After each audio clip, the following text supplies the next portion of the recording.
Քանի միլիարդի զենք է ցուցադրվել հանրապետության հրապարակում, Փաշինյանը չի գաղտնազրծել, միայն ասել է, որ այն գնվել է 8 միլիարդ դոլար պետական պարտքի հաշվին։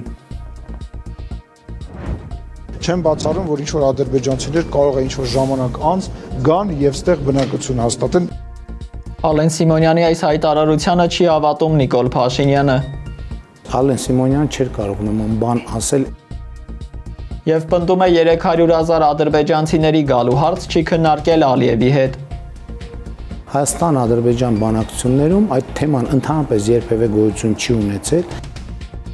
Փաշինյանին հերքում է նախկին ՔՊԱ-ական падգամավորը, բացահայտելով փակ նիստում քննարկվածը։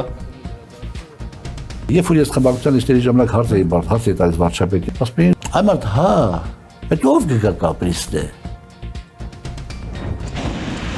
Իրանը հարվածել է Քուվեյթում ԱՄՆ ռազմաբազային և այլ ռազմական թիրախների, պատերազմի վերսկսման հավանականությունը մեծանում է։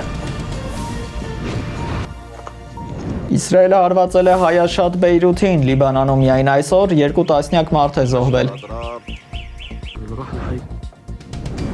Երևանում ժամը 19 է, բարի երեկո, սիրելի հայրենակիցներ, ուղիղ եթերում ձեր սիրելի հաղորդումն է, իրականում ու պարզ տաղավարում են Դավիթ Գենջոյանը և Տարոն Կոխլիկյանը։ Ողջույն հարգելի հետևորդներ, նախքան անոնսված թեմաներին անդրադառնալը հիշեցնեմ, որ մեզ ուղիղ եթերով կարող եք դիտել 21 TV News-ի YouTube-յան ալիքում, 21 TV-ի Facebook-ի պաշտոնական էջում, ինչպես նաև բաժանորդագրվեք մեր հարթակներին, որպեսզի լինենք կապի մեջ։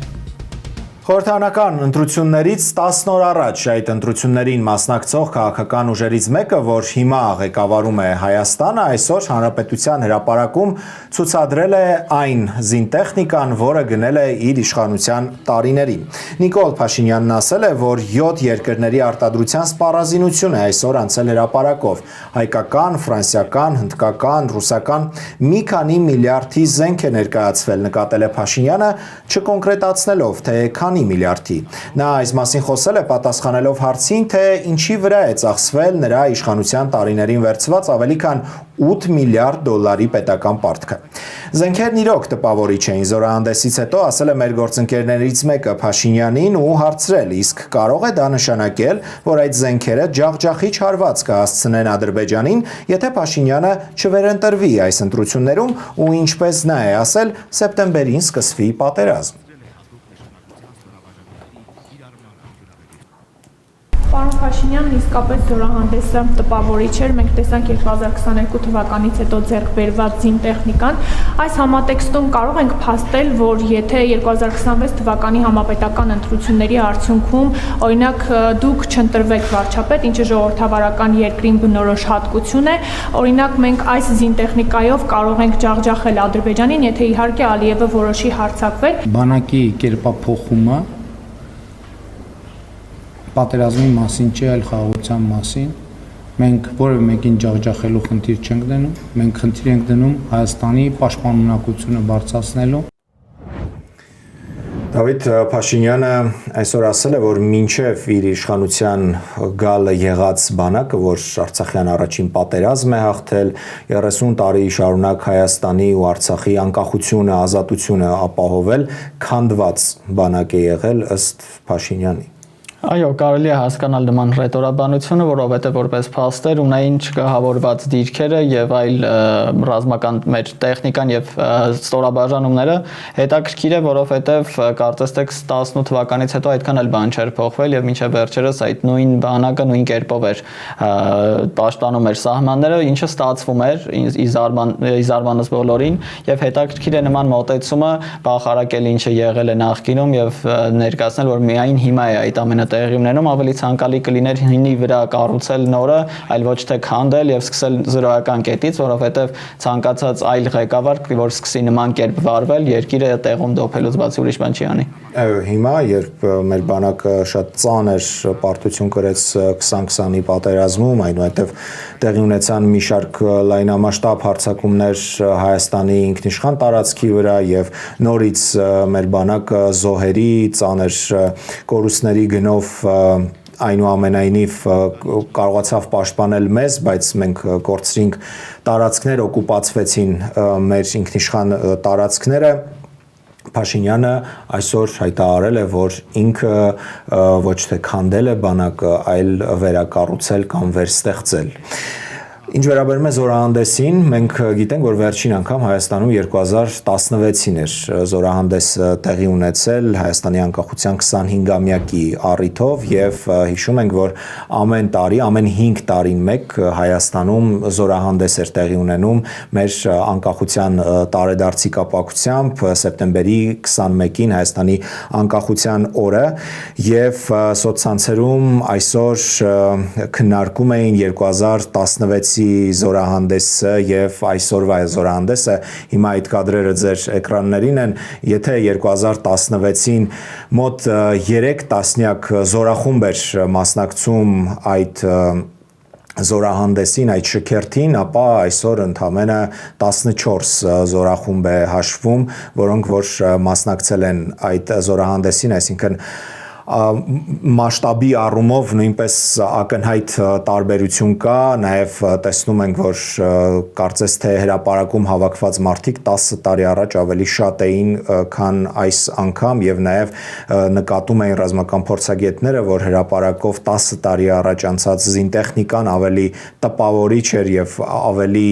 շատ եւ խոսում էր ավելի մարտունակ բանակ ունենալու մասին, քան 2026 թվականին տեղի ունեցածը, նաև կադրեր կան, հիմա տեսնում ենք 2016 թվականի Հանրապետության նախագահն է ամենայն հայոց կաթողիկոսը, Արամ Առաջինը, Մեծի տան Կիլիկո կաթողիկոսը, Արցախի երկու նախագահները, Բակո Սահակյանը եւ Արկադի Ղուկասյանը եւ այսօր մենք Երևանում զորահանդես ենք նշում, երբ մեր Արցախի նախագահները եւ ոչ միայն Արցախի նախագահները գտնվում են ադրբեջանական բանտերում ու լսենք Նիկոլ Փաշինյանի ելույթից մի հատված։ Հայաստանի Հանրապետությունը այսօր պետություն է ավելի քան երբևէ, անկախ է ավելի քան երբևէ, ինքնիշխան է ավելի քան երբևէ, անվտանգ է ավելի քան երբևէ։ Հետաքրքիր է այս ամենը, հաշվի առնելով, որ արժեհամակարգի փոփոխություն է տեղի ունենում, եթե նախկինում կարելի է ընդունել Արցախի կորուստը որպես փաստ, սակայն տեսնում ենք պառակտվածություն, որ եկեղեցին այլևս կանգնած չէ այնտեղ եւ Սփյուռքն էլ որպես այդպիսին, որովհետեւ Մեծին տան Կիլիկիո կաթողիկոսը մեր Արամ Առաջինն էլ ներկա չի գտնվել եւ ուղերձով ուղղակի դիմել է շնորհավորելով Առաջին Հանրապետության տարեդարձի առիթով ստեղծման տարեդարձի առիթով, հետաքրքիր է այդ պառակտվածությունը ինչպես է անդրադարձել եւ միայն գովելի կարելի է համարել այս զորահանդեսի այն փաստը, որ կա հայկական արտադրանք այնտեղ եւ մենք ցանկանում ենք տեխնոլոգիաները զարգացնել եւ ըստ իս նման վերափոխումը իմաստալից կարող է ավելի մեծ վտանգների առաջացնել, օրինակ սիմվոլների փոփոխությունը, որովհետեւ հենց Առաջին Հանրապետության փլուզումից հետո եղավ մեկ օրվա ընթացքում այդ սիմվոլների փլուզումը եւ երկար ժամանակ վակուում եղավ, օրինակ դրոշը փոխվեց կարմիրով, գերբը փոխվեց ուղղակի սովետական սիմվոլիզմով եւ հետաքրքիր է որ Արարատ այնտեղ նույնիսկ կար, իսկ այժմ չկա այդ ամենը։ Մարդիկ երբ որ հոգնում են պատերազմից կամ որևէ ինչ որ պարտությունից հետո լինում են ընկճված վիճակում նման արժեհամակարգը փոխելով ղեկավարությունը հիմնականում ցանկանում է պատրաստել հասարակությանը որևէ նոր ինչ որ մարտահրավերի, որովհետեւ երազելու ցանկություն եւ մարտական ոգին պահպանող հասարակությանը դժվար է պարտադրել զիջումներ, իսկ երբ որ արժեհամակարգը զրոյանում է եւ ընդհանրապես սպառողի կարգավիճակով է լինում մարդիկ ընտրություն են կատարում երազելու եւ պատերազմի, իսկ մյուս կողմում լինում է ռեալ դատել եւ ուղղակի ֆիզիկական գոյատևելու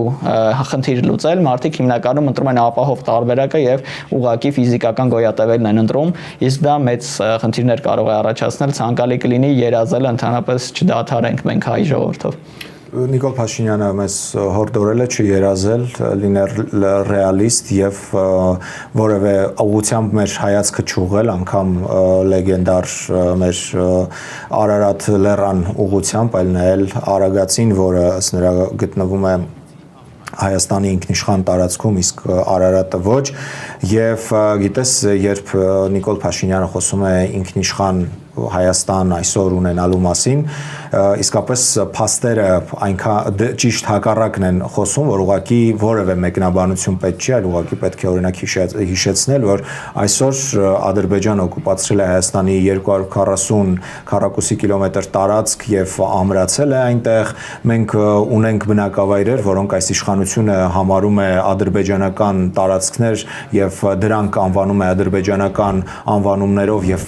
ինչպես հասկանում ենք պատրաստվում է իշխանափոխությունից ընտրություններից հետո եթե վերընտրվի այդ տարածքները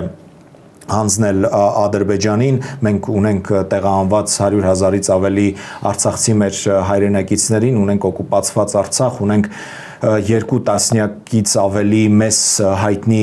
գերիներ, որոնք ադրբեջանական բանտերում տարիներ շարունակ տառապում են ու այսքանից հետո ինքնիշխանության մասին խոսելը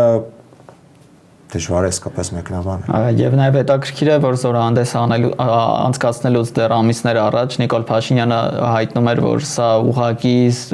փաստերի եւ ցուցադրում է ժողովրդին, թե ինչ աշխատանք են կատարել, նաև հաշվի առնելով ընտրություններից առաջ է սա կատարվում, սա նույնպես դիվիդենդներ հավաքելու համար է եւ վերլուծաբանները հայտնում են, երբ որ երկրի ղեկավարը նման կերպ արդարացնում է զորահանդեսը, կարծես թե թույլատվություն հարցնի արևան երկրներից, ոչ թե ուղղակի լինի օրինակ զորահանդես, ինչը տրամաբանական է, որ երկիրը կարող է ունենալ հատկապես իր երկրի կարևոր տոների ժամանակ եւ խորհրդանշական է, որ մայիսի 28-ին էր տեղի ունեցել վերջիվերջո զորահանդեսը, որովհետեւ վերջիվերջո կարևոր սիմվոլիկ օր է, ոչ թե խեղաթյուրում է այլ օրեր, ինչպես օրինակ ապրիլի 24-ին հաջորդող խորոված փարթիներ օրինակ։ Եվ վերադառնալով այսօրվա զորահանդեսին, մենք գիտենք, որ Արցախի Ադրբեջանի բանտում գտնվող Արցախի նախկին պետնախարար Ռուբեն Վարդանյանը օրեր առաջ հայտարարություն էր տարածել եւ նկատել, որ զորահանդես անցկացնելը երբ Բաքվում գերիներ ունես, մեղմ ասած անբարոյականությունը եւ կոչ էր արել չմասնակցել քաղաքացիներին այսօրվա զորահանդեսին։ Փաշինյանը այսօր հրաժարվել է մեկնաբանել կամ արձագանքել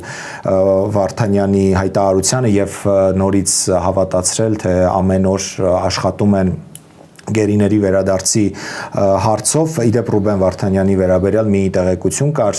մամուլում քննարկվում էր, որ նրան հնարավոր է արտահանձնեն Ուկրաինա, սակայն միեդում մեր գերիների պաշտպան Սիրանուշ Սահակյանը այսօր հերքել է այդ տեղեկությունը, ասել, որ որևէ նման քննարկում չկա եւ մի աղմկահարույց հայտարարություն է արել գերության մեջ գտնվող Արցախի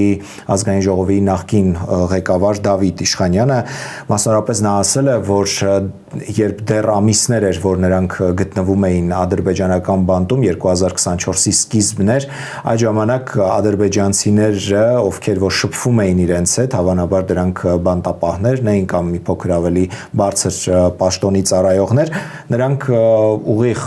մեր գերիներին ասել են, որ դուք կմնաք այստեղ այնքան ժամանակ, ինչքան որ կցանկանա Հայաստանի իշխանությունը։ Ես հիմա առաջարկում եմ լսենք Դավիթ Իշխանյանի հեռախոսազանգի այդ հատվածը։ 2-3 ամիս երբ որ մենք այստեղ էինք դեռևս 2024 թվականի հունվար փետրվար ամիսներին, այն անդհատները պաշտոնական անձիկ, որ մեր հետ շփվում էին, հարաբերում էին, մեզ հուշում էին, անուղղակիորեն հասկացում էին, որ դուք այստեղ եք այնքան, ինչքան ցանկանան Հայաստանի իշխանությունները։ Շատ ազդեցիկ հայտարարություն է եւ ինչպես նշեց վարչապետը, մի կողմից ճիշտ է, չի կարելի մեկնաբանել որևէ կերպ ասել, որովհետև չենք կարող հասկանալ, թե ինչ իրավիճակում են գտնվում եւ ինչ հոգեվիճակում են գտնվում այդ մարդիկ եւ ուղղակի հույս պետք է հայտնել, որ պետք է ամեն գնով նրանց վերադարձնել Հայաստան, որովհետև դա պատիվ չի բերում թե Հայաստանին, թե ներկայիս իշխանություններին, թե առհասարակ հայ ժողովրդին, որովհետև նրանք այնպիսի հալածանքներ են կրում այնտեղ Ադրբեջանում, որը նկարագրել ուղղակի բարդ է եւ որպես այդպիսին հավաքական կերպով կենտրոնանալու մեր օրինակ երկրի համար, ինչպես նշում է իշխանությունը, պետք է բոլոր խնդիրները լուծել, ապա նոր կենտրոնանալ մեր ունեցածի վրա եւ չկոտրել այդ ոգին, որը մենք ունենք։ Եվ նորից վերադառնալով այսօր տեղի ունեցած զորահանդեսին, ինչ խոսք իսկապես տպավորիչ էին այն զենքերը, այն սպառազինությունը, որը որ մենք տեսանք եւ այո, ինչպես դու էլ նշեցիր, շատ ոգևորիչ էր հատկապես նաեւ այն փաստը, որ տեղական արտադրության սպառազինության մեծ ծավալներ ցուցադրվեցին եւ իսկապես նշանակում է, որ հայկական զինարտադրությունը որոշակի ընթացքի եւ զարգացման մեջ է, բայց միևնույն ժամանակ մենք գիտենք եւ այս մասին շատ քննարկումներ կար մինչեւ դեռ զորահանդեսը, որ սա նախընտրական զորահանդես է, որովհետեւ այս պահին ամենաթեժ փուլում է քարոզարշավը Հայաստանում հունիսի 7-ի խորհրդարանական ընտրությունների եւ հետաքրքիր է, որ հենց այսօր առավոտյան ինչ որ զուգադիպությամբ Միացյալ Նահանգների նախագահ Դոնալդ Թրամփը իր ուղիղ աջակցությունն էր հայտնել Նիկոլ Փաշինյանին հունիսի 7-ին տեղի ունենալիք ընտրություններում եւ վերլուծաբանները կարծում են, որ սա բացառիկ օրինակներից է, որ Միացյալ Նահանգները այսպես ուղիղ աջակցություն է հայտնում, որովհետև մինչև Թրամփի իշխանությունը մյուս նախագահները Միացյալ Նահանգների որևէ նման աջակցությամբ, ուղիղ աջակցությամբ հանդես չեն եկել այլ պետությունների, որովհետև դա համարվում է այդ երկրի ներքաղաքական գործը եւ այսպիսի միջամտությունը բացահայտ օտարերկրյա միջամտությունը բնականաբար չի կարող լավ անդրադառնալ այն տեխնացուի վրա, որի համար արվում է այդ աջակցությունը, բայց մենք նաև գիտենք, որ Թրամփը վերջերս աջակցում էր նաև Հունգարիայի ընտրություններում պարտված տեխնացուին Վիկտոր Օրբանին, որը այդ պետությունը ղեկավարում էր 16 տարի եւ նա այս անգամվա ընտրություններում պարզապես տապալվեց եւ նրան փոխարինելու եկավ նոր քաղաքական ուժ եւ նաեւ վերլուծաբանները նկատում են, որ Թրամփը երբ այսպես ուղիղ աջակցություններ է հայտնում տարբեր երկրների ղեկավարներին, սա կարծես թե նույն բանը լինի, ինչ նա որևէ նահանգապետ կամ կոնգրեսմենի տեխնացուի իր աջակցությունը հայտնի։ Եվ կարևոր է հիշել, որ Դոնալդ Թրամփը աջակցում էր Էրդողանին, երբ որ Էրդողանը ճնշում էր ցույցերը իր դեմ, երբ որ միլիոնավոր մարդիկ դուրս էին գալիս, այդ ժամանակ նա աջակցում էր Էրդողանին եւ նաեւ հեռախոսազրույց էր շատ ջերմ ունենում Լուկաշենկոյի հետ։ Զարմանալի է Միացյալ Նահանգների քաղաքականությունը, որովհետեւ մի կողմից խոսում են ժողովրդավարությունից եւ դեմոկրատական բարքերի եւ կարգերի պահպանման եւ պաշտպանման մասին, նաեւ ինչը վերաբերում է օրինակ Ֆրանսիային, մյուս կողմից նրանք անում են ճիշտ այն քայլերը, ինչի մեջ մեղադրում են օրինակ կամ ինչի համար մեղադրում են Ռուսաստանին, Չինաստանին կամ Իրանին, չգիտեմ, սա բացահայտորեն երրորդ երկրի ազդեցություն է մեր ներքաղաքական կյանքին, որովհետև Միացյալ Նահանգների մեծ տերությունը, երբ որ իր կարծիքն է հայտնում, դա կարող է փոփոխել, իսկ երկրի ընտրությունները իրենց ներքին խնդիրներն են, որովհետև Ռուսաստանից հնչած արձագանքները շատ կոպիտ եւ կոշտ կերպով է այստեղ արձագանք գտնում։ Եվ այսօր Փաշինյանին լրագրողները հարցրել են, արդյոք սա չի համարում ուղիղ միջամտություն Հայաստանի ներքաղաքական գործերին Թրամփի հայտարարությունը եւ ինչպես կարձագանքեր քաղաքացիական պայմանագիրը, եթե օրինակ Իրանի նախագահը իր աջակցությունը ուղիղ եւ բացահայտ հրապարակային հայտներ ընդդիմության տեխնացուներից որևէ մեկին, Փաշինյանը պարզապես խուսափել է եւ որևէ կերպ չի պատասխանել այս հարցին եւ այսօր ճեպազրույցում առիթը բաց չթողնելով Փաշինյանը կրկին կոշտ թիրախավորել է իր հակառակորդներին, իր մրցակիցներին այս ընտրություններում եւ շատ հետաքրքիր մի բան էլ է տեղի ունեցել, լրագրողներից մեկը հիշեցրել է Փաշինյանին 2017 թվականի Երևանի ավականու ընտրությունների ժամանակ նրա արած հայտարարությունը, ես առաջարկում եմ պարզապես լսենք հարցը ու Փաշինյանի պատասխանը։ 2017 թվականի Երևանի ավականու ընտրությունների ժամանակ դուք քաղաքացիներին խոստանում եք, եթե որ այն քաղաքացիները, որոնք կաշառք չեն վերցնի եւ ելք դաշինքի օգտին կքվեարկեն, ձեր հաղթանակի դեպքում Երևան քաղաքի բյուջեից 15000 դրամ կստանան եւ պնդում եք, որ բյուջեն քաղաքացիների սեփականությունն է եւ նման հատկացումներ կարող են լինել։ Շատերը պնդում են, ինչ է ստացվում, որ ընդդիմադիր Նիկոլ Փաշինյանին կարելի է կաշառք բաժանել բյուջեից, իսկ վարչապետ Փաշինյանի հակառակորդներին ոչ, եւ եթե պնդեք, որ ձեր խոստացածը կաշառք չէր, կխնդրեմ պատասխանեք, ինչպես կարձագանքեք, եթե հիմա ընտրապայքարի դուրս եկած ուժերը մարդկանց խոստանան, եթե իրենց օգտին քվեարկեն, պետական բյուջեից գումար կստանան։ Դրանից հետո նրանք քանի ժամ ազատության մեջ կմնան։ Մենք հենվում ենք իրավապահ մարմինների, այսինքն լիազորություն ունեցող մարմինների գնահատականի վրա։ Եվ ձեր նշած ժամանակահատվածում էլ իրավապահ համակարգը ազատ էր գնահատական տալու։ Այդ իմ հայտարարությանը իրավական գնահատական չի տրվել, հետևաբար սրանով որևէ մեկնաբանություն անելու առիթը սպառված է։ Հիշենք, որ այդ իրավապահ մարմիններին Նիկոլ Փաշինյանն է նշանակում եւ հեռացնում եւ նման թիրախավորումը խոչընդոտում է ժողովրդավարությանը, ինչը մենք հրճակել ենք, իսկ եթե մենք ժողովրդավար երկիր չենք, պետք է նշել այդ մասին, որպեսզի հասարակությունն էլ արդեն կարողանա ճիշտ ընկալել իրողությունները։ Այստեղ նաեւ շատ կարևոր հիշատակման է արժանի այն փաստը, որ ընդդիմադիր Նիկոլ Փաշինյանը 2017-ին, 18-ի այդ այսպես կոչված հեղափոխության օրերին շատ ոչ իրավական քայլեր է արել, բայց այդ օրվա իշխանության ներկայացուցիչները կարծես թե որևէ քայլ չեն ձեռնարկել նրան իրավական պատասխանատվության կանչելու եւ իսկապես հարցերը ավելի շատանում են նախորդ իշխանություններին, ովքեր մինչև 2018-ի փետրվարի ներողություն ապրիլի 23-ը ղեկավարում էին Հայաստանը, թե օրինակ ինչու 2017-ին Նիկոլ Փաշինյանի այդ հայտարարությանը որևէ տեսակի իրավական գործընթաց չէր հետևել։ Հետաքրքիր է, կարծում եմ, որ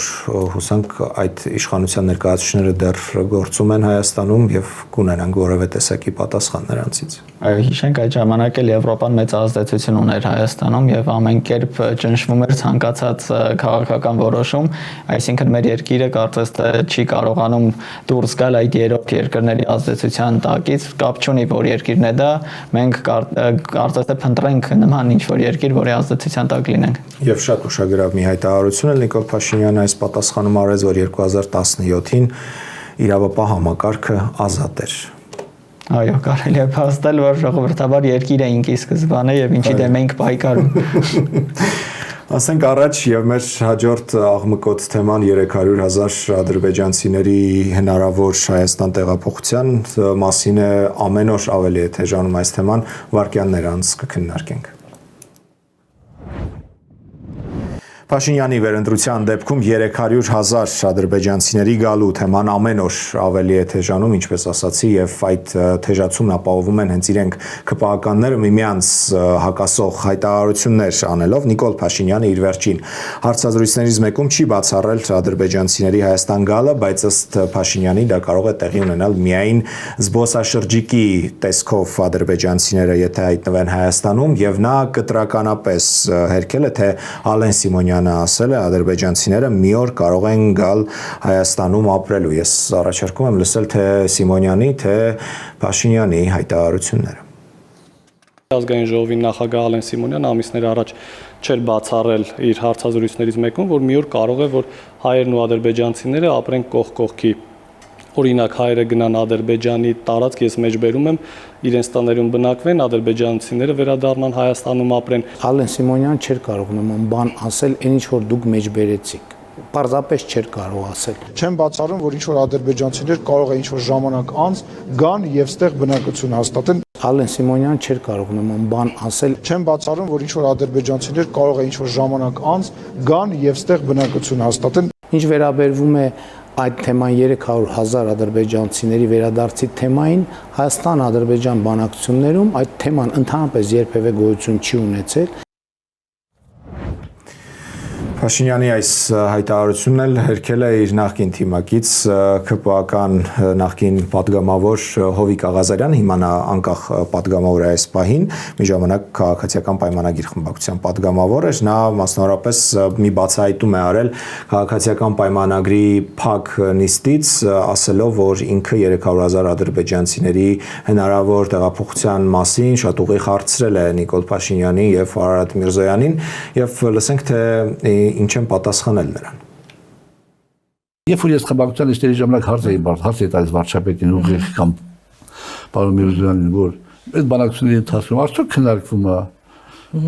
այսպես կոչված ադրբեջանցիների Դուք եք առաջինը, չէ՞ բարձրաձայնել այդ հարցը։ Փախստականների վերադարձը Հայաստան, ասում էին ոչ, ասում էին ոչ։ Ամենակարևորը ես զգում եմ, որ վարչապետը նաև ներվայնանում էր այդ հարցադրումից։ Ես հետևողականորեն հարցը բարձրացրել եմ։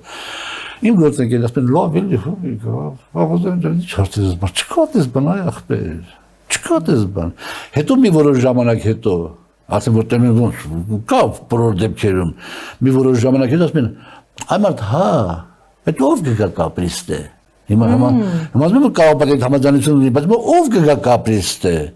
Իսկ որոշ ժամանակ հետո հենց Ալեն Սիմոնյանը ասեց, հա ինչ կլինի թող ապրեն։ Մենք էլ կգնանք այնտեղ կապրենք։ Մենք էլ գնանք այնտեղ կապրենք։ Ով ասում է, որ թող ադրբեջանցիները գան Հայաստան, արցախցիները գան Արցախ եւ այդ երկու հարցը դրման նույն նժարի վրա, այդ է պետական դավաճանը։ Զարմանալիորեն շատ ճիշտ եւ դիպուկ նկատեց պարոն Աղազարյանը, որ նման հարց քննարկելը պետական դավաճանություն է, որովհետեւ եթե Ադրբեջանը բարձրացնում է 90-ականների այն թեման, երբ որ այստեղից գնացել են ինքնակամ եւ Ադրբեջանի տարածքում կոտորածներից հետո Բաքվից եւ Սումգայիթից են հեռացել, այդ հարցը լռում են եւ չեն փորձում որևէ լուծում տալ եւ ուղղակի Արցախի հարցը հավասարեցնում են այդ հարցը, դա իրականում շատ մեծ խնդիր է եւ կարծես թե հենց պարոն Աղազարյանին այդ իսկ պատճառով էին հանել իրենց կուսակցությունից, երբ որ նա որոշ թեմաների մասին բարձրաձայնել էր, հետաքրքիր է, որովհետև մինչև այդ մեղադրում էին ընդդիմությանը, որ մտածածին եւ Ռուսաստանից ներդրված ինչ որ թեզեր են առաջ տանում, իսկ հիմա պարզվում է, որ այո, այդ թեման եղել է եւ փաստորեն ընդդիմությունը ճիշտ էր։ Անկամ ԿՊԱ-ականները իրենց մեջ էլ այդ թեման քննարկել են ու Աղազարյանի խոսքից էլ հասկանում ենք, որ այդ թեման նաեւ եղել է ու գուցե կա այժմ հայ-ադրբեջանական բանակցությունների օրակարգում։ Ես ուղղակի ուզում եմ հիշեցնել, որ 300,000 ադրբեջանցիների Հայաստան հնարավոր տեղափոխության այս սպառնալիքի մասին քաղաքացիներին հիշեցրել եւ նրանց զգոնությունը բարձրացրել այս նախընտրական շրջանում ուժեղ Հայաստան դաշինքի առաջնորդ Սամվել Կարապետյանը եւ սրա համար բազմաթիվ անգամ թիրախավորվել Փաշինյանի կողմից։ Մինչև հիմա թիրախավորվում է հենց այդ։ Այո, եւ Փաշինյանը ընդհանրապես 3 էր կարծեմ սպառնացել էր Կարապետյանին այդ ճակերտների մեջ ստի համար բանտ նստեցնել Սամվել Կարապետյանին, այնուամենայնիվ այսօր ուժեղ Հայաստան դաշինքի նախընտրական ցուցակի առաջին համար Նարեկ Կարապետյանը Սարդարապատում նույնպես խոսել է այս թեմայի մասին, պարզապես ասել, որ հիմա, քանի որ քարոզարշավ է, քաղաքացիական պայմանագիրը փորձում է հնարավորինս հեռու մնալ այս թեմայից, ինչպես որ մի շարք այլ թեմաներից, քանի որ դա չի կարող լավ ուրեմն ձայներ ապահովել եւ ընդհանրապես ճիշտ ընկալվել եւ ընդունվել քաղաքացիների կողմից այդ թեման, դրա համար նրանք ամեն կերպ փորձում են իրենցից հեռացնել այս թեման, այնինչ եւս մեկ անգամ հիշեցնենք, որ ԿՊԱ-ականները իրենց փակնիստում այս թեման քննարկել են ու չեն էլ հերքել, որ կա նման օրակարգ։ Առաջարկում հիմա լսենք Նարեկ Կարապետյանի խոսքից հատված։ Եթե այս վարչախումբը, այս իշխանությունը մնա, դուք շատ արագ կտեսնեք, թե ինչպես են նրանք փորձելու ժողովրդի կարծիքը փոխել, որ թույլ տալ այդ մարդիկ գան Հայաստան։ Նրանք ամեն օր այդ քայլերը անում են, ամեն օր։ Հիմա, երբ մենք բարձրաձայնեցինք այս մասին, սկսել են հետ քաշվել վախից, որովհետև ժողովրդին իրականությունը չեն ասում։ Բայց երբ որ ժողովուրդը տեսնի իրականությունը, իսկ իրականությունը տեսնելու համար պետք է ուղղակի շրջակայք նայել, տեսել ինչ է խոսացել Արսեն Թորոսյանը, ինչ է խոսացել Ալեն Սիմոնյանը, ինչ է խոսացել երկրի քաղաքական այսօրվա պատասխանատուները, ինչ են խոսացել ադրբեջանցիների վերադարձի մասին։ Կարելի է նաև հիշել ցեղասպանության հարցի հարցականի տակ դնելու այդ թեզը, որը եւս մեկ անգամ ապացուցում է նման քաղաքականությունը, կարելի է հիշել այլ ցիտատներ եւ արտահայտություններ, որը արհեստականորեն ներդրվել է օրակարգում, եթե հիշենք ավելի վաղ 2021 թվականին ընտրությունների ժամանակ ինչ հարցեր էր բարձրաձայնվում եւ ինչ հարցեր պետք է լուծվեին եւ գանք մեր օրեր, տեսնենք ինչ հարցեր ենք մենք քննարկում, կհասկանանք, որ 180 աստիճան փոխված է ամեն բան եւ մենք հիմա գտնվում ենք լրիվ այլ հարթության մեջ եւ այլ բաներ ենք քննարկում։ Այո, եւ քարոզարշավից ամիսներ առաջ Նիկոլ Փաշինյանը սկսել էր իր հակաեկեղեցական արշավը, որը տեսա, որ չունի լայն աջակցություն եւ քաղաքացիները չեն կոնսոլիդացվում այդ կեղծ օրակարգի շուրջ, նա պարզապես դադարեցրեց, այլևս չի գնում կիրակնորյա պատարակների, որևէ տեղից լայվ չի մտնում, որևէ եկեղեցուց եւ ընդհանրապես չի խոսում այդ մասին, անգամ նրան միացած այսպես կոչված տիրադավ սրբազանները այսօրվա ուրեմն զորահանդեսին ներկա չէին, կարծես թե նրանց մեջ էլ խզում կա եւ Փաշինյանը այլ թեմաներ նույնպես օգտագործում էր, նա խոսում էր սեպտեմբերին հնարավոր աղետալի, ինչպես նաև բնութագրում պատերազմի մասին, եթե ինքը չվերընտրվի, հետո տեսա, որ այդ թեմայով էլ կարծես թե ուղիղ սպառնալիքներ են դրանք Հայաստանի քաղաքացիներին եւ այդ ուրեմն խոսույթն էլ դադարեցրեց ու հիմա ըստ էության Փաշինյանին շատ բան էլ չի մնացել խոսելու, բացի նորից թիրախավորելը այսպես կոչված նախկիններին, հիշեցնելը քաղաքացիներին, թե իբր նրանք ինչ որ բաներ են թալանել, հանել իր այդ 2021-ի հայտնի մուրճը, նորից սպառնալ, նորից բռնությունների մասին խոսել ու միաժամանակ բեմից սրտիկներ ուղարկել ու գոռալ այն մասին, որ սիրում է Հայաստանի քաղաքացիներին։ Այո, եւ ցանկացած ընդդիմության բերած օրակարգ, որը ինչ որ հարցերի մասին բարձրաձայնում է, միանգամից քողարկվում եւ լրացվում է, որովհետեւ եթե ավելի վաղ օրինակ քննարկվում էր, թե ինչ կարևոր կետեր կարելի է քննարկել, որտեղ կան թերություններ, այժմ ուղղակի նշվում է, որ դա մտածածին է կամ արտաքին ուժերի ազդեցության տակ է գտնվում եւ կարելի է ենթադրել, եթե եվրոպական երկրները նման կերպ աջակցում են Ադրբեջանը եւ Թուրքիան նույնպես աջակցում են նման իշխանության, ապա այդտեղ էլ որևէ ազդեցություն եւ որևէ երրորդ կողմի ներգրավվածություն կարող է լինել։ Նաեւ նշվում է անընդհատ Ռուսաստանի եւ Բելարուսի մասին, հիշում ենք Բելարուսի ինչ եւ նախագահի ինչ հայտարարություններ էր անում Հայաստանի մասին եւ հասարակությունը միանշանակ դրական չի տրամադրված թե Լուկաշենկոյի, թե Բելարուսի քաղաքականության նկատմամբ, հաշվի առնելով թե ինչ ջերմեռանդությամբ էին նրանք գովերքում եւ շնորհավորում Ադրբեջանի, նույնը կարելի է ասել Ուկրաինայի մասին եւ այն վրթովմունքը Ռուսաստանի նկատմամբ, որ ունենք, կրկին կախված է Արցախի հետ եւ նման քաղաքականությամբ հետաքրքիր է թե ինչպես են կարողանում հույզերը փոխել հասարակության, որովհետեւ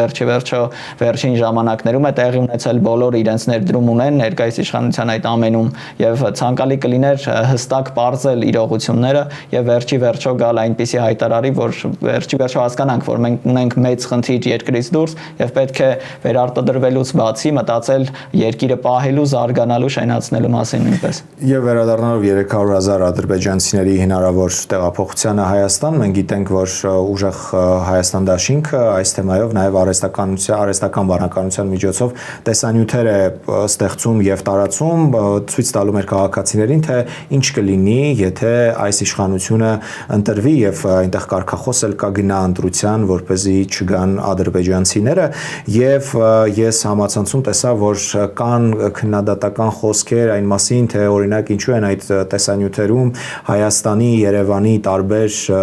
խորհրդանշական շենքերի, կառույցների վրա ծածանվում ադրբեջանական դրոշները։ Ես ուղղակի ուզում եմ ասել, որ մենք ունենք մի իրականություն, որ եւ այդ իրականությունում հենց այդպես էլ կա։ Ստեփանակերտի նախագահական նստավայրի գլխին ծածանվում է Ադրբեջանի դրոշը, Շուշիում ծածանվում է Ադրբեջանի դրոշը, Բաղանիսի վերևում ծածանվում է Ադրբեջանի դրոշը, Կապանում ծածանվում է Ադրբեջանի դրոշը, Ջերմուկի սարերում ծածանվում է Ադրբեջանի դրոշը, այսինքն սա մի իրականություն է, որի մասին պարզապես խոսում ենք եւ ասում, որ եթե այս իշխանությունը վերարտադրվի, հնարավոր է, մեծ է հավանականությունը, որ ադրբեջանական դրոշը կծածանվի նաեւ Երևանում։ Այո, դա դրամաբանական կիրառում է, որովհետև եթե իշխանությունը օգտագործում է այդ քաղաքականությունը արտնասնելու մարդկանց մեջ վախերը, պատերազմի եւ այլ իրողությունների մասին, այսինքն նա դուրս է գալիս դրամաբանական դիսկուրսից, որովհետև այժմ բարդ է բացատրել տնտեսական ինչ աճ կլինի եւ բացատրել, թե օրինակ 8 միլիարդ ավելացված արտաքին պարտքը չի կարող գնալ օրինակ զինտեխնիկայի վրա միմիայն, այլ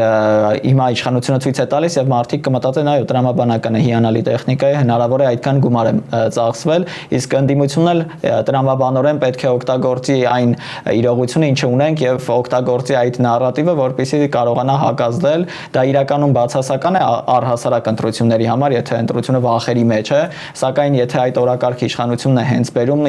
կարծում եմ ընդդիմությունը շատ ելքեր չունի տրամաբանորեն բացատրելու այդ ամենը։ Այնուամենայնիվ վախենալ է, հիշեցնենք, որ դա մեծ մեղք է ըստ Աստվածաշնչի, իսկ մենք առաջինը քրիստոնեի հայրենիությունը ընդունած ազգ ենք եւ աշխարհում հայտնի որպես քրիստոնյա մեծ ազգ, այնպես որ հունիսի 7-ին առանց վախենալու պետք է գնալ ընտրությունների եւ մասնակցել ընտրություններին։ Իդեպ համացանցում նոր ֆլեշմոբ է սկսվել 1.5 միլիոն քաղաքացու կոչ են անում անպայման մասնակցել ընտրությունների որպես հարգանքի եւ հիշատակի տուրք 1.5 միլիոն մեր անմեղ զոհերի ցեղասպանության ժամանակ եւ իսկապես մենք էլ հորդորում ենք մեր քաղաքացիներին, խնդրում ենք մեր քաղաքացիներին անպայման իրացնել իրենց համանդրական իրավունքը, գնալ ընտրությունների, մասնակցել ընտրություններին եւ բարձր պահել ընտրական ակտիվությունը, ընտրել այն քաղաքական ուժին, որին իսկապես համարում եք Հայաստանի ապագան ավելի լավը դարձնել կարողացող ուժ, բայց ընտրություններին մասնակցելը պարտադիր է ու եւս մեկ անգամ պարտադիր է։ Եվ վերջը միայն դրական է դա ազդում հասարակության եւ պետության համար, որովհետեւ վնասներ չկան մասնակցելուց, եթե ինչքան բարձր լինի, օրինակ եթե կարողանանք ռեկորդային 90% մասնակցելիություն ապահովեն, կտեսնենք ավելի բազմազան ազգային ժողով եւ կտեսնենք ավելի զգույշ քաղաքական գործիչներ իրենց խոսքի եւ իրենց գործողությունների համար, այսինքն հասարակությունը միմիայն շահում է նման գործելավոճով եւ ցանկալի կլինի վերջապես համախմբվել եւ սկսել գործել եւ գնալ այդ քայլերին։ Եվ չենք ունենա փոքրամասնության կողմից ընտրված իշխանություն, ինչպես դա տեղի էր ունեցել 2021 թվականին, այլ կունենանք մի իշխանություն, որին իսկապես մեծ ընտրական ակտիվության հետևանքով արդյունքում է ձևավորվել ու նրանից երևի թե քաղաքացիների ավելի մեծ խմբեր կունենան սպասելիքներ, այլ ոչ թե նրանց քայլերից պարզապես հուսահատություն կլինի եւ նաեւ միաժամանակ այն հանգստությունը, որ իրենք չեն գնացել ընտրության եւ մասնակիցը չեն նրա ինչ որ այսօր տեղի է ունենում, դա բնականաբար սխալ մոտեցում է քո երկրին, քո պետությանը, քո հայրենիքին, քո տանը, քո ընտանիքին եւ այդպես շարունակ։ Գնալ ընտրության հունիսի 7-ին, իսկ մենք շարժում ենք առաջ եւ մեր հաջորդ թեման։ Իսլամական հեղափոխության պահապանների կորպուսը հարվածներ է հասցրել Քուվեյթում ամերիկյան բազաներին, հիշեցնեմ, որ սա պատասխանն էր ամերիկյան հարվածներին, ավելի վաղ նրանք հարվածել էին Իրանի հարավում գտնվող ռազմական օբյեկտներին եւ նավակների, ինչպես նշել էր Ամերիկայի Միացյալ Նահանգների կենտրոնական հրամանատարությունը, հիշեցնեմ, որ ավելի վաղ էլ իրանական կողմը նշել էր, որ իրենց նոր հակաօդային պաշտպանության զենքով կարողացել են խոցել ամերիկյան անօդաչու թռչող սարք MQ-9 Raptor, որը համարվում էր անխոցելիներից եւ բավական թանկարժեք է, եւ նաեւ խոցել էին ամերիկյան F-35 կործանիչ, ինչի մասին հայտնել էր հենց Իսլամական հեղափոխության պահապանների կորպուսը։ Այս հարձակումները տեղի է ունենում հիմնականում ի պատասխան Միացյալ Նահանգների ռազմական նկրտումներին եւ ռետորաբանությանը, ավելի ուշ էլ, երբ որ տեղեկություն էր տարածվել, որ Օմանը եւ Իրանը բանակցում են Հորմուզի նեղուցում անցումը ապահովելու համար, Միացյալ Նահանգների նախագահ շատ կոշտ է արձագանքել եւ հայտնել, որ հնարավոր է, որ հարվածներ լինի նաեւ Օմանին, եթե նա շարունակի աջակցել Իրանին այս քաղաքականության համար։ Փաստերը ցույց են տալիս, որ դիմադրությունը փորձել ճնշել Իրանի դիմադրությունը չի հաջողվել թե Իսրայելին, թե Միացյալ Նահանգներին, որովհետեւ եթե Իրանը կարողանում է նախագծել եւ օգտագործել, կիրառել նոր հակաօդային պաշտպանության զենք, որը չպետք է նա ունենար, ինչպես նշում էին ամերիկյան եւ իսրայելական աղբյուրները, կարողանում է խոցել անխոցելի համարվող թե անօդաչուներ, թե կործանիչներ, դա փաստում է միայն այն մասին, որ կողմերը պատրաստվում են պատերազմի եւ ոչ ոք չի պատրաստվում գնալ բանակցությունների։ Հետաքրքիր է նաեւ Չինաստանի ներգրավվածությունը, որովհետեւ Չինաստանը իր աջակցությունը վերջ-վերջո հայտնում է Իրանին, որովհետեւ գտնվում են ավելի գործընկերային հարաբերություններում եւ Ռուսաստանը նույնպես անմասն չի մնում, չնայած իր սեփական խնդիրներին։ Հետաքրքիր է, որովհետեւ եթե ավելի վաղ մենք հույս էինք հայտնում, որ հնարավոր է նստեն բանակցային սեղանի շուրջ եւ քննարկեն որևէ խաղաղության մասին, որևէ պայմանավորվածություն կարող են ձեռք բերել, հիմա հաշվի առնելով Լիբանանում ստեղծված իրավիճակը, հաշվի առնելով, երբ որ Պաղեստինում անդադար տեղի ունենում հրթիռակոծություններ, իսրայելական կողմը շարունակում է հարվածներ հասցնել բնակելի թաղամասերի, նշելով, որ հակահաբեկչական պայքարը, նաև որ հաշվի առնենք Միացյալ Նահանգները հարձակվեց Իրանի հարավային կողմի վրա, կարելի է փաստել, որ հակամարտությունը եւ բանակցությունները դեռ երկար կսպասեն եւ հակամարտությունը թեւակողմի ավելի երկարատև ժամանակահատված։ Մենք միջև եթերն էլ խոսում ենք ու որոշել ենք, որ այսօր այս թեմայի թեմայի ժամանակ չենք ասելու հույս ունենանք, որովհետև կարծես թե մեր բոլոր հույսերը իդերև են ելցնում Ամերիկան եւ Իրանը միմյանց հարվածներ հասցնելով եւ իսկապես իրականությունը կարծես թե այնպիսին է, որ այս պերտությունները չեն կարողանալու լեզու գտնել, որովհետև երեք մենք խոսում էինք, որ Չինաստանը առաջարկել է հարստացված ուրանը տեղափոխել իր երկիր, դա միայն իսրայելական աղբյուրները նշեցին։ Այո, իսրայելական աղբյուրներն էին նշում, շատ ճիշտ է, բայց երեք գիշերը, Երևան ժամանակով գիշերը Թրամփին հարցրին լրագրողները, արդյոք նման քննարկում եղել է եւ արդյոք կբավարարեր նման արդյունքը ձեզ, Թրամփը միանգամից պատասխանել էր, որ ոչ, որովհետեւ մենք գիտենք, որ Իրանը, Միացյալ Նահանգները ցանկանում է իրանական այդ հարստացված ուրանը հանել Իրանից եւ տանել Ամերիկայի տարածքում ոչնչացնել կամ ոչնչացնել հենց Իրանի տարածքում, միևնույն ժամանակ գիտենք թե ինչքան սկզբունքային դիրքորոշում ունի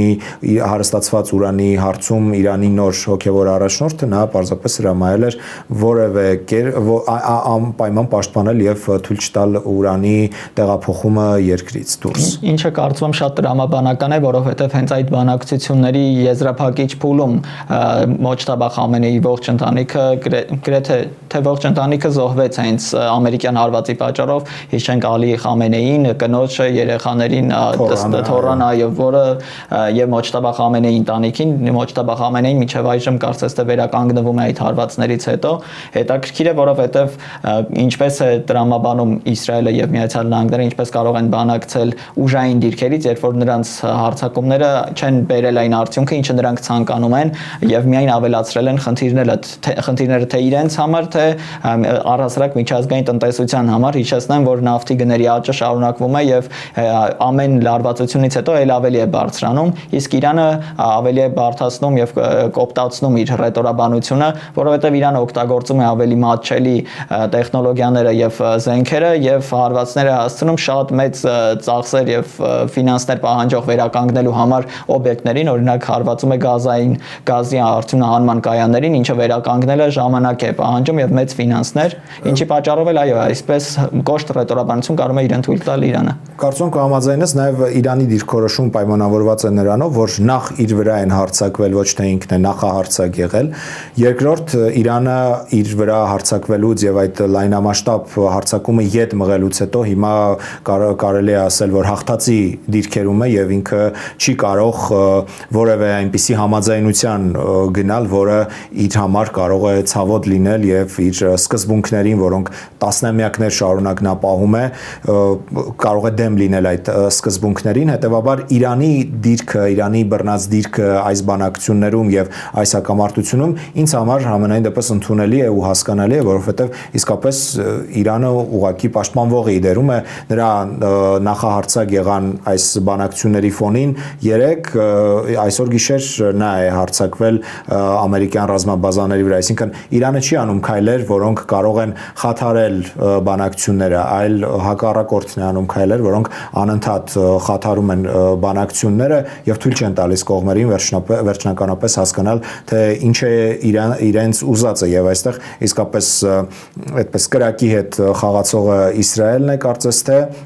որը ոչ միայն Իրանում է խառնակցություններ փորձում հրահարել, այլ նաև արդեն Լիբանանում շատ մեծ արունայեղություն է կազմակերպել Իսրայելի բանակը ու շարժվում է առաջ, այսօր արդեն տեղեկություններ կան, որ հարվածել են հայաշատ Բեյրութին, Լիբանանի մայրաքաղաքին, այդ մասին կխնդրեմ վարքյաններ անց պատմես։ Իսրայելը արվածել է Լիբանանի մայրաքաղաք Բեյրութին, ինչպես գիտենք, մեծ թվով հայեր են բնակվում Բեյրութում եւ շատ մեծ հետք ունենք այնտեղ եւ միայն մեկ օրվա ընթացքում չհաշված նախորդ օրվա ինֆորմացիան 2 տասնյակ մարդ է զոհվել եւ մեծ թվով մարդիկ մնացել են փլատակների տակ, մինչեւ 100 մարդու մասին էր խոսքը։ Եթե ավելի վաղ հարվածները տեղի էին ունենում միայն հարավային հատվածներում, ապա այժմ հարվածել են նաեւ Բեյրութին։ Իսրայելի մեկնաբանությունը քաղաքականությունը նույնն է, նրանք չեն դադարում իրենց քաղաքականությունը փոխել եւ նշում են, որ նրանք հարվածում են Հեզբոլլահի կայաններին, հաշվի չառնելով, որ օրինակ Բեյրութը երբ որ խիտ բնակեցված է, նման հարվածի պատճառով օրինակ եթե պետք է զոհվի Հեզբոլլահի մեկ զինյալ, ապա առնվազն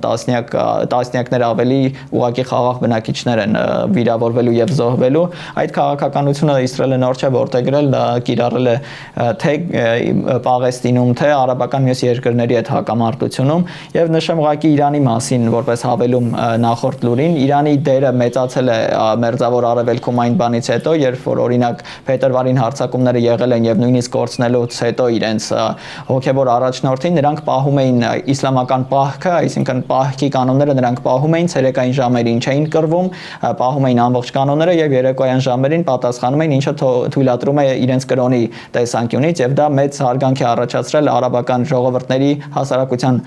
կողմից, որը գովելի է հենց արաբական ղեկավարների հայտարարություններից հաշվի առնելով։ Դավիթ, մենք գիտենք, որ Իսրայելը, Միացյալ Նահանգները մեղադրում են Իրանին Հեզբոլլահ շարժմանը աջակցելու համար։ Կա տեղեկություն ընդհանրապես Իրանը այս իրավիճակում, երբ ուժերն է վերականգնում, այսպես կարող ենք ասել, որևէ աջակցություն կարողանում է հասցնել Հեզբոլլահին եւ ընդհանրապես Լիբանանին ինքնապաշտպանության համար։ Ըստ իսրայելական աղբյուրների կարողանում էր օգտագործել Իրաքի տարածք ամբողջությամբ կարողանում է Իրանը օգտագործել իր նկարտումների համար, սակայն Սիրիայում գտնվող այդ խառ իրավիճակի պայմաններով հստակ չէր ինֆորմացիան, հավանաբար ըստ իսրայելական աղբյուրների կարողանում է հասցնել այնտեղ ինչ-որ բան, որովհետև Հեզբոլլահը զինված է լավ բալիստիկ հրթիռներով, կարողանում է օգտագործել դրոնային համակարգը օպտիկամալուխային կապով, այսինքն չի օգտագործում ռադիոլոկացիոն կայանները, այլ օգտագործում է օպտիկամալուխային կապը, որը չի կարողանում գտնել նույնիսկ իսրայելական գերժամանակակից հակաօդային պաշտպանությունը եւ մեծ խոչընդոտներ եւ խնդիրներ է առաջացնում նրանց համար։ Հիշենք բունկերային համակարգը, որը ստեղծել է եւ այնպիսի տեխնոլոգիաներ է այնտեղ ներդրված, որ մարդիկ կարող են կռվել եւ շարունակել գործողությունները, որովհետեւ հիշեցնենք, որ Հեզբոլլահը ոչ միայն ինչպես նշում են Իսրայելը եւ Միացյալ Նահանգները ուղղակի խմբավորում է ահաբեկչական, այլ նրանք պայքարում են Լիբանանի անկախության համար եւ պայքարում են հենց Իսրայելի դեմ, որովհետեւ մինչեւ վերջերս արաբական գրեթե բոլոր երկրները աջակցում էին այդ ամենին, պաշտպանվում էին Իսրայելից, որովհետև Իսրայելը օկուպացման քաղաքականություն էր վարում, վառ օրինակը կարող ենք տեսնել Պաղեստինը, եթե հիշենք 1948 թվականի օրինակ այդ պայմանագիրը թե ինչպես պետք է բաշխվի եւ այժմ դիտենք քարտեզում ինչ է տեղի ունենում, ապա պաղեստինցիները շատ վատ վիճակում են գտնվում։ Եվ ընդհանրապես այդ տարածքը որքան շատ է զավթել Իսրայելը։ Այո, եւ Երուսաղեմը պետք է լիներ չեզոք բոլորի համար երկիր, իսկ Իսրայելը հայտարարել է, որ մայրաքաղաքը հենց Երուսաղեմն է, ինչը չեն ճանաչում մեծ թվով երկրներ եւ մինչ այժմ նշում են, որ պաշտոնական Թել Ավիվը ոչ թե Երուսաղեմը, որովհետեւ վերջիվերջո պայմանավորվածություններ կան եւ չի կարելի ուղարկի հանդուգն քաղաքականությամբ գնալ եւ զավթել ուղարկի ուրիշի տարածքը։ Դադարեք կրակել պարոնեք եւ պայմանավորվեք բանակցությունների սեղանի շուրջ, թերևս մեր զրույցի ավարտը այսպեսին կարող է լինել, որովհետեւ հույս ունենալ, որ ինչ որ լավ լուրեր կունենանք օրինակ վաղը Լիբանանից կամ Իրանից շատ դժվար է, որովհետեւ իսկապես հակամարտությունները գնալով սրվում են, այլ ոչ թե հանգուցալուծման գնում։ Այո, եւ հուսանք, որ մեզ կլսի որևէ մեկը, ով ունի լծակներ այդտեղ եւ խնդրենք դադարեցնել, որովհետեւ իրոք բավական է այդքան պատերազմները, որովհետեւ տասնամյակներ արդեն շարունակ գնում է այդ հակամարտությունը, միջև այդ լարված փուլով այժմ բացահայտ պատերազմական վիճակով արդեն 3 տարի է շարունակվում է եւ մարդիկ ուղղակի ցանկանում են ապրել եւ կցանկանանք ուղղակի խաղաղություն մաղթել աշխարհին, այլ բան չի մնում մեզ։ Խաղաղություն աշխարհին։ Շնորհակալություն Դավիթ, շնորհակալություն սիրելի հեռուստադիտողներ ուշադրության համար 21 TV-ի վերգետնյա հեռարձակմամբ ամեն օր առավոտյան 8-ից գիշերը ժամը 1-ը հետևեք 21 TV News-ի աշխատանքին, ամեն ժամ թարմացված լրահոս ենք ձեզ ներկայացնում, իսկ 21 TV News-ի YouTube-յան ալիքում եւ 21 TV-ի Facebook-ի պաշտոնական էջում սպասեք մեզ նաեւ վաղը ուղիղ եթերում ժամը երեկոյան 19-ին։ Ցտեսություն։ Ինչ նոր հանդիպում։